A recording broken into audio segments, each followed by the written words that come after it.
Hi friend, I'm Dani Walker. I'm a pageant coach and judge.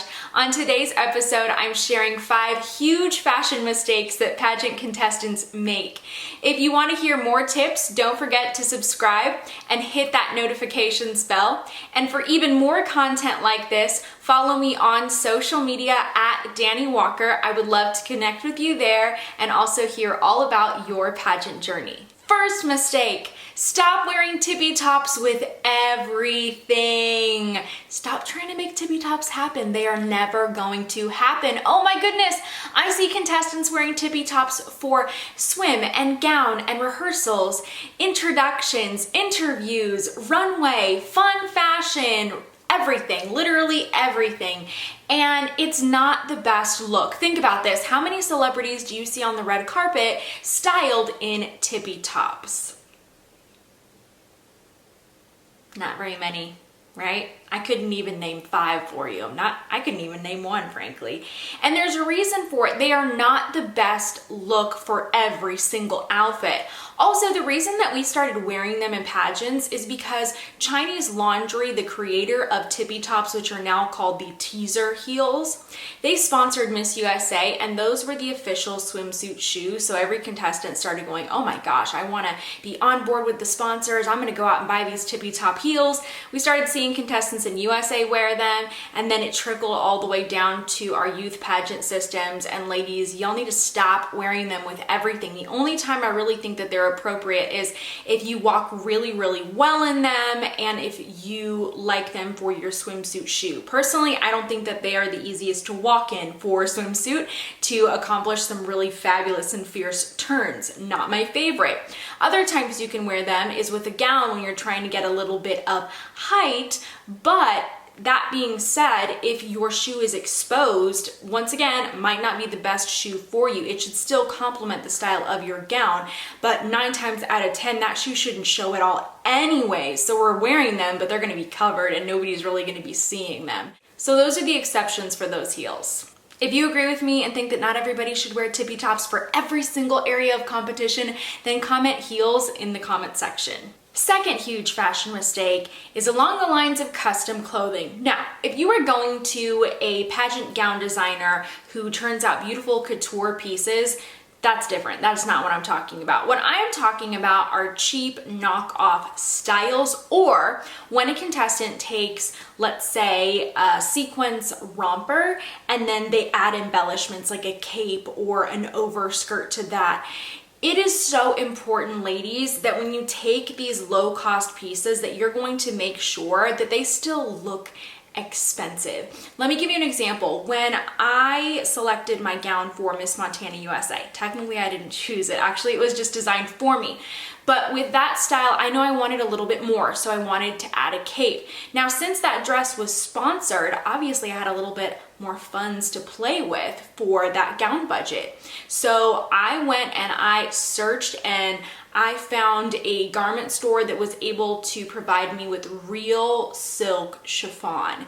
And that was really important to complement my gown because my gown was couture, but we had to match the level of that gown with the embellishment so that it looked like that's how the dress came, that it didn't look like 2 different dress styles. So I went that extra mile to invest a little bit more, spend a few more dollars per yard for my beautiful chiffon cape that would flow beautifully on stage so it would really match that dress. And a huge mistake that I'm seeing is when contestants are cutting corners in the wrong way by taking something like a sequence romper and then adding a really cheap piece of a poly or a faux silk type of organza or a chiffon, and it does not look good on stage. A lot of times it doesn't match the original fabric of your wardrobe.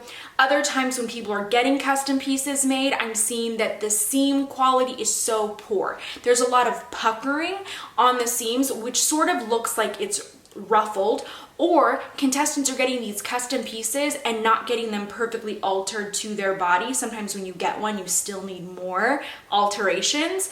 And I'm seeing gapping under the arms, a waist is too tight or too big. I'm seeing a lot of pulling on the thigh area for these gowns or for these outfits. Or if it's a jumpsuit, either it's too long or it's too short and it's riding up on the contestant. And ladies, these things are killing you, and it's killing your scoring in a pageant because it's the only thing that a judge is able to focus on. Also, the quality of rhinestones. There's a really, really big difference between a crystal and a plastic crafting rhinestone. A crafting rhinestone, which is what a lot of people are using when they make these custom knockoff gowns or beading in place of rhinestones, it's not going to shine the same way as a crystal. Now, do you need Swarovski? No, there are other knockoff, I don't even want to call it a knockoff brand, but there are other crystal brands that you can purchase to add to your gowns if you're looking for that extra amount of bling. But it really does affect the quality of your dress. I cut a lot of corners in terms of budgeting for my wardrobe, but I never was sacrificing quality. I was putting quality into the right places. Remember that sometimes saving a dime is costing you a crown. That's what's happening when you're making poor choices in terms of the fabric that you're using or the embellishments that you're adding. It would be better for most contestants to save the money, buy resale. You will get so much more for your money that way. I have a whole other episode all about where you can sell your outfits online, or really where you can buy them as well, so you can check that one out too. Now, I'm not saying in all of this that all custom pieces are bad. I have seen very few and far between custom pieces that weren't made by a couture designer look great on a pageant stage, but it's really difficult to match the quality of Sherry Hill or Giovanni or a McDougal on stage when you're cutting corners. If you're enjoying this episode so far and learning some new things, please support the channel by screenshotting this, posting it to an Instagram story, and tagging me and hashtagging me at Dani Walker so I can find it, because I love hearing from you. Third huge fashion mistake is wearing pieces that don't fit, whether that means it's too tight or it is too loose. Ladies, if you work with me for wardrobe styling, something that you know and learn about me is that I always say never sacrifice size for style. It doesn't matter how fabulous a piece is, if it does not fit you, it does not work for you.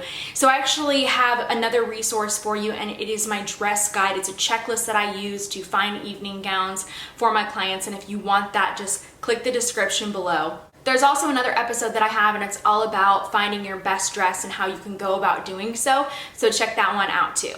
The next fashion mistake is something that I see in every single pageant, and it is not dressing for your age. So if you are a younger contestant and your wardrobe is too sexy, it's gonna age you up too far. If you're an older contestant and you're wearing things that are appropriate for a teen or a junior teen, it's gonna make you look age inappropriate. Ladies, the styles and the outfits that you're wearing are going to reflect your age division, and they're gonna tell the judges whether you are relatable to young women your age, and that is why it is so important. I have seen beautiful Miss contestants wearing gowns that look like something that you would wear to a freshman homecoming, and it just doesn't make sense, and it shows that you have a real disconnect with women that are your age, because you don't know how to fit in, you don't know how to wear the styles that they wear, and you're not going to be able to appeal to someone your age. So this is a huge, huge thing. As soon as you find whatever outfits that you want to wear for interview, for gown, for whatever it is, put yourself in the position of the judges and try really, really hard to think objectively and ask yourself, do I look like I am in my age division, or do I look too old or too young? The last fashion mistake I want to talk about is wearing colors that do not work for you, and this is such a huge problem. It affects every area of competition: interview, gown, fun fashion, personal introduction, you name it. I hear contestants telling me things like this: I'm gonna wear purple for interview and for my evening gown, because purple is the official color of the charity that I work with for my platform. that's great, that's fine. But if you walk in the interview room in a eggplant purple interview outfit and it doesn't look the best on you, no judge is going to care that purple ties into your platform. Can you incorporate colors into your personal brand? Yes, 100%. But if those colors don't look good on you, you need to scrap that idea and you need to move on, because you're not winning any extra points. There's no judge I have ever heard, and I've sat on quite a few judging panels for multiple pageant organizations, that have said, gosh, I really like that girl because purple is the color that is the official color of her platform. Nobody cares. Literally no one. You're not scoring any points. It's not helping you to be more memorable. You know what's going to make you memorable? Wearing the best possible color for you, walking in looking fabulous and chic and so stunning. Judges are going to remember that. Most of them, though, are not going to make the connection between purple being the official color of your platform and you wearing purple. All they're going to be seeing and thinking about is you wearing a dress or an outfit that did not suit you. And I'm trying to get this through to so many contestants' heads when it comes to color and trying to figure out which one is going to be best for you. It's going to depend on you, ladies, that uniqueness. Stop thinking about other contestants. Stop thinking about past title holders. Stop, thinking about all these conspiracy theories around color and start thinking about you and what is your personal best. Okay, so please, please, please take that to heart.